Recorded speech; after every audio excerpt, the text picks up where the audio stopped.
Fala, meus queridos livres libertos, como é que vocês estão? Eu espero que muito bem, eu espero que lendo muito, porque isso é bastante importante. Depois da vinheta eu tenho uma acusação a te fazer. Então, imagina aí que eu ou alguém te para no meio da rua para te chamar de assassino. Exatamente, essa palavra forte, essa palavra pesada. Mas a gente vai ver um pouquinho sobre isso depois. Mas agora eu quero te dizer que você é muito bem-vindo a esse canal e que eu sou o João Manuel, caso você não conheça ainda. E hoje nós vamos conversar sobre a obra do John Green, Quem é Você, Alaska? E aí você pode me perguntar, João, você só fala de clássico, você vai falar sobre o livro de menininha? E eu te respondo que nesse canal a gente não tem espaço nem para preconceito, nem muito menos para sexismo. Até porque, como vocês podem ver, né? Vocês não podem ver porque está de lado. Eu sou fã da Clarice Lispector.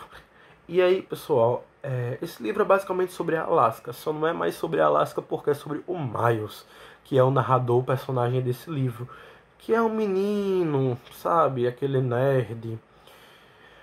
Estilo John Green. Aquele nerd que vive com os pais e que não tem amigo nenhum. E que vai para esse internato e vai encontrar uma turma quase da pesada. Por que quase, João? Porque pra mim eu acho que não é tão pesado assim, sabe? Os trotes que eles fazem. Mas se você achar, né? Quem sou eu para discordar? Acontece. E pessoal, é o seguinte, ele vai para esse lugar onde conhece o Coronel, o seu colega de quarto, o Takumi e a Alaska, nosso objeto principal da narrativa, né? Na qual tudo se gira em torno dela. E a Alaska é aquela menina temperamental, aquela menina forte. E é bastante difícil lidar com a Alaska, mas eu acho que a pessoa mais mala dessa história é o Miles. A Alaska pra mim, ó, é top. E, pessoal, é o seguinte, eles, como eu falei, né, eles vivem nessa escola, fazendo trotes, e pra mim a única coisa pesada que aconteceu nesse livro é aquele acontecimento que se você leu, você assistiu a série, você sabe qual é. Inclusive, já que saiu a série tão recentemente, e eu não sei se você leu o livro, eu vou evitar dar devidos spoilers. E é o seguinte, é um livro para jovens, não é um livro que, né, não seja assim com um caldo grosso, como diz lá na minha terra. Não é um livro que é feito para si. Então, eu como um leitor um pouquinho mais à frente, um pouquinho mais distante, na verdade, eu não colocaria à frente para não parecer superior, nem, né? Mas um pouquinho mais distante, eu senti falta de algumas coisas.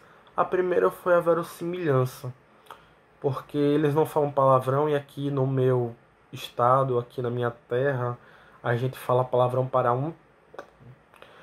E eu senti falta de algumas outras coisas, sabe? Para mim os diálogos do John Green são um pouco superficiais. A segunda coisa que eu senti falta foi uma escrita poética, uma forma de romantização do que acontece. Sim, a gente tá em clima natalino. Vocês gostaram desse negócio piscando atrás de mim? Eu espero que vocês estejam prestando atenção em mim, não naquilo piscando. Voltando, para mim a escrita poética do John Green é um pouco fraca. É realmente uma literatura para ser vendida, não para ser digerida, degustada. E, para terminar, né, essa bando de ausências, eu senti falta dos desenvolvimentos filosóficos que os dilemas desse livro apresentam. Porque sim, é um livro que apresenta bastante dilemas filosóficos. Inclusive para você, menina de 13 anos ou de 19 e não lê nada e quer começar com alguma coisa e gosta de romance, essas coisas e tal, é uma ótima pegada para você iniciar o mundo da filosofia. Mas é aquilo, né? Não tem nada aprofundado, o que me dá um pouquinho de desgosto, porque a história tinha um potencial enorme para ser magnífica. E dentre esses dilemas, eu vou citar alguns porque, né? Eu também sou filho de Deus e também mereço vender meu peixe. E o primeiro foi justamente acerca de Alaska. Alaska ela é posta como uma garota feminista, como aquela garota sangue no olho, que em vários momentos da história é bastante confrontadora com os próprios amigos mesmo, sobre os ideais deles, sobre o discurso deles. E claro, né, gente? Se você vive, você sabe que no nosso discurso tem bastante tanto racismo quanto machismo estrutural, reflexo da nossa herança cultural. E aí ela tá batendo de frente a todo momento.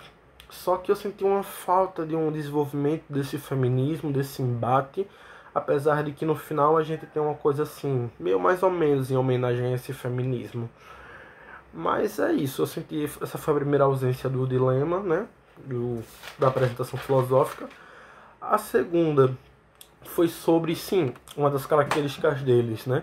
Miles é viciado em últimas palavras de grandes nomes da literatura, presidentes, essas coisas. E aí, uma dessas últimas palavras que rodeia a história, né, é Vou em busca de um grande talvez, que é do François não sei o que mais lá, que como eu não falo em francês, eu só decorei a palavra que eu sei falar, François. E aí tem esse cara lá e tem essa frase, vou em busca de um grande talvez. E o Miles gira em torno disso, desse grande talvez. E aí ele acha que encontrou esse grande talvez nessa turminha da quase pesada. E outra palavra também é sobre um livro que Alaska gosta muito, sobre o Bolivar. Bolivar. Eu não lembro onde é o acento. Mas é o nosso querido grande revolucionário libertador sul-americano. Inclusive eu achei massa que trabalhou a obra de Garcia Marques nessa narrativa inglesa. Inglesa não, né? Americana. Americana não, porque nós também somos americanos. Estadunidense. Eu adorei que trator de literatura sul-americana. E, pessoal, a frase é justamente como vou sair desse labirinto. Segundo Garcia Marques, é justamente isso, a última frase do Simon Bolivar. Bolívar, eu acho que é assim. E a gente tem uma discussão filosófica acerca disso. E passando um pouquinho mais à frente, ela vai associar esse labirinto ao sofrimento. E aí a gente vai ter um joguinho de filosofia justamente com o conceito de sofrimento e liberdade. E para você que gosta de liberdade, né, eu digo que você está livre para ir no nosso vídeo sobre vidas secas, do qual nós tratamos temas de liberdade e de humanidade também, porque eles se relacionam de uma forma intensa na obra do Graciliano Ramos. Então fiquem muito bem à vontade. Outro discurso filosófico que eu senti falta de aprofundamento foi sobre as religiões. Como eu disse, né, a história se passa numa escola, trocando as palavras. Se passa dentro do internato, e aí o mínimo que pode ter é o quê? Aula. Por quê? Porque a gente tá num internato. E aí das aulas mais aprofundadas é sobre ensino religioso, onde o John Green, aprofunda sobre as três religiões, a budista, a islâmica e a cristã. Então, na obra, às vezes, a gente tem uma pegada assim, que sai um traço da doutrina de um desses. Inclusive, bastante da budista, que é aquilo do Uno. E a gente tem isso, sabe? Só que, infelizmente, isso não é tão desenvolvido como tem potencial para ser.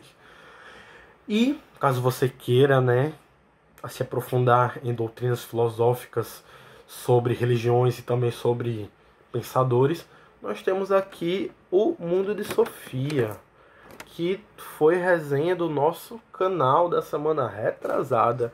E eu tô fazendo tudo bem cuidadosamente, porque na primeira vez que eu fui gravar esse vídeo, caiu tudo aqui, tudo que era livro.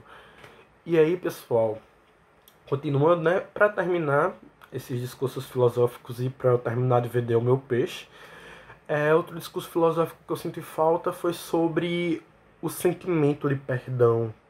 Porque depois que acontece um acontecido, depois que acontece um evento lá durante a história, o Miles ele quer se perdoar. Então é aquele jogo de própria culpa, de autopiedade. Então eu acho que ele poderia ter trabalhado isso mais poeticamente e não só postando as coisas, sabe? O jeito que ele reage a isso. Porque, sinceramente, eu acho que o que torna algumas coisas assim mais tops é o de dentro e não como a gente bota pra fora. E aí eu achava legal que ele trabalhasse um pouquinho mais isso.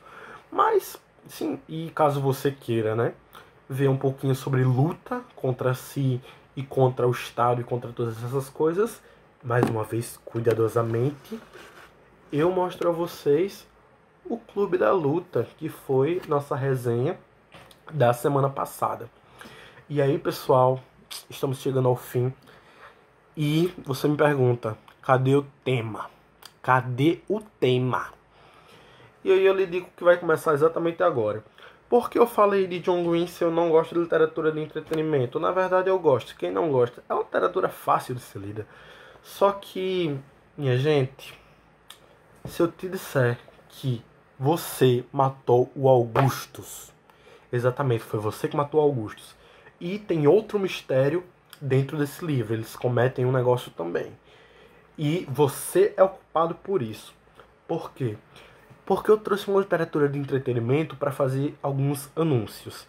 Primeiro, a partir de janeiro, a gente vai ter um quadro no Instagram TV sobre literatura de entretenimento. Só literatura de entretenimento. E vocês, autores, estão convidados. E também faremos tags, diálogos, etc. E o segundo é sobre o tema. Você é um assassino. Exatamente. Sabe por quê? Porque a literatura de entretenimento, ela revela o que é mais vendável. E histórias com mortes, histórias com esse tipo de teor, vendem mais.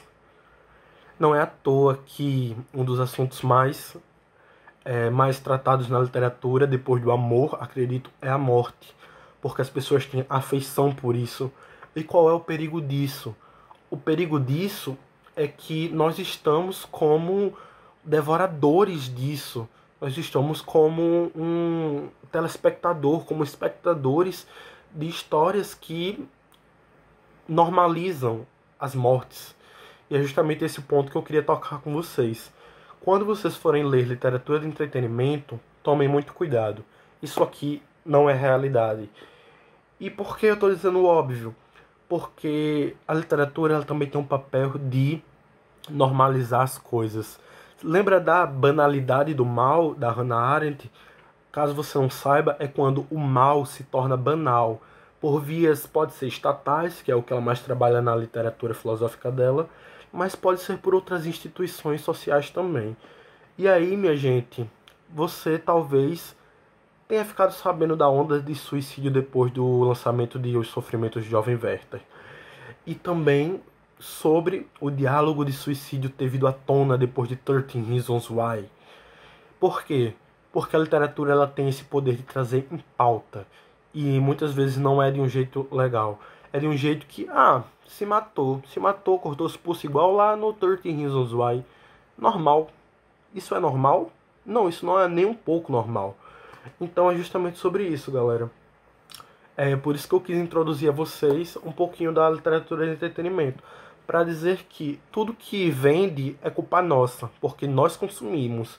Então se botam esses livros sobre morte, sobre mistério, sobre essas coisas, é culpa nossa. E aí a gente tem que se perguntar quais são os nossos valores quando nós consumimos coisas sobre mortes, quando nós somos espectadores de um assunto tão pesado. Para terminar, pessoal, eu quero dizer a vocês que o tema do próximo vídeo é dignidade, e a obra que nós vamos ler é Crônicas do Crack, do Luiz Marra, que tem um documentário aqui no YouTube, e espero que vocês assistam, porque é bastante interessante. E aí, é isso, ficamos por aqui, o vídeo ficou um pouquinho longo, abraços e tchau. Esse foi o vídeo sobre quem é você, Alaska. Eu sou o João Manuel, e não se esqueça de fazer todo o protocolo. Adeus.